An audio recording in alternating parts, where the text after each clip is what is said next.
Tabik pun, ya pun. Bapak, Ibu, dan saudara-saudari yang terkasih, selamat berjumpa dalam channel Katekis Menara Siger. Minggu 19 Desember 2021. Minggu Advent keempat bersama saya Patricia Dita Anggraini dalam edisi Renungan Iman Singkat Pengenalan akan Allah yang hidup. Bapak, Ibu, dan saudara-saudari yang terkasih, sejak kecil kita pasti sudah pernah ditanya-tanya, bagaimana sih Allah orang Katolik itu? Dan pasti jawaban kita tidak jauh dari Tuhan Yesus Kristus. Lalu bagaimana pengenalan akan Allah yang hidup itu?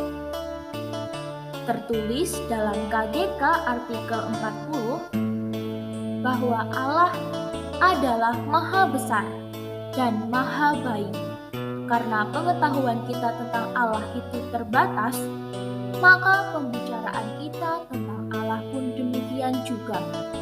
Kita hanya dapat berbicara tentang Allah dari sudut pandang ciptaan dan sesuai dengan cara mengerti dan cara berpikir manusiawi kita yang terbatas. Kita mengetahui apa yang dilakukan oleh Allah untuk kita. Selalu Ia lakukan karena kasih-Nya kepada kita. Allah yang telah merencanakan yang serba baik bagi manusia. Apa yang ditulis di dalam kitab suci adalah Allah yang begitu baik bagi kita. Bapak, Ibu, dan saudara-saudari yang terkasih, lalu seperti apa Allah bagi kita?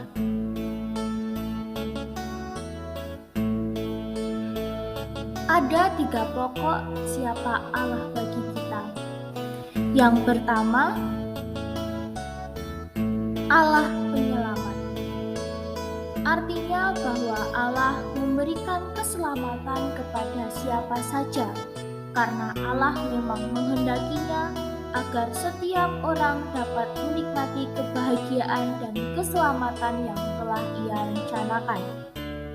Bapak, Ibu, dan saudara-saudari yang terkasih, tanpa sadar bahwa Allah juga berkarya dalam keselamatan kita di dunia ini.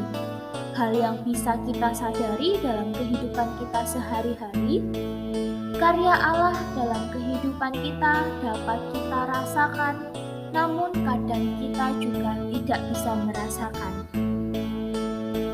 Lalu yang kedua, Allah yang murah hati.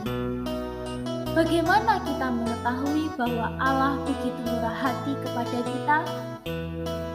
Hal itu menunjukkan kepada kita bahwa Allah tidak hanya memberi hidup, tetapi juga memenuhi kebutuhan hidup umat-Nya. Lalu bagaimana sikap kita sebaiknya menanggapi kebaikan Allah akan kemurahan hati-Nya kepada kita? Sudah tentu kita menjawab kemurahan hati Allah dengan bermurah hati kepada sesama dan kepada ciptaan Allah yang lainnya. Karena itu, kita berbuat baik kepada diri kita sendiri. Lalu yang ketiga, Allah yang setia. Kita sebagai manusia tentu pernah jatuh ke dalam dosa. Namun meskipun kita pernah jatuh ke dalam dosa, Allah tidak membiarkan kita hancur karena dosa. Allah tetap melangsungkan rencananya, yaitu rencana keselamatan bagi kita. Yesus meminta kita menjalani hubungan khusus dengan Allah di dalam diri-Nya demi keselamatan kita dan sekaligus memperbaharui dan meningkatkan hubungan khusus yang dahulu dijalin Allah dengan kita.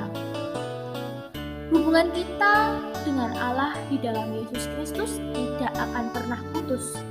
Dengan demikian, kita mengetahui bahwa kasih setia Allah kepada umat ciptaannya sangatlah besar. Maka Bapak, Ibu, dan saudara-saudari yang terkasih, itulah pengenalan kita akan Allah. Allah bagi kita adalah penyelamat dan Allah yang setia, Allah yang murah hati. Dan sudah seharusnya bagi kita untuk percaya akan hal itu. Seperti pada Injil hari ini dari Injil Lukas, bahwa dan berbahagialah ia yang telah percaya, sebab apa yang dikatakan kepadanya dari Tuhan akan terlaksana. Lukas bab 1 ayat 45. Dari potongan ayat ini kita diingatkan kembali bahwa dengan kita percaya kepada iman kita akan Allah yang hidup itu, kita akan merasakan kebahagiaan yang luar biasa. Dan kebahagiaan kita itu tentunya adalah kebahagiaan yang datang dari Allah sendiri. Bapak, Ibu, dan saudara-saudari yang terkasih, semoga kita semua semakin diteguhkan oleh iman yang kita percaya sampai selama-lamanya. Amin.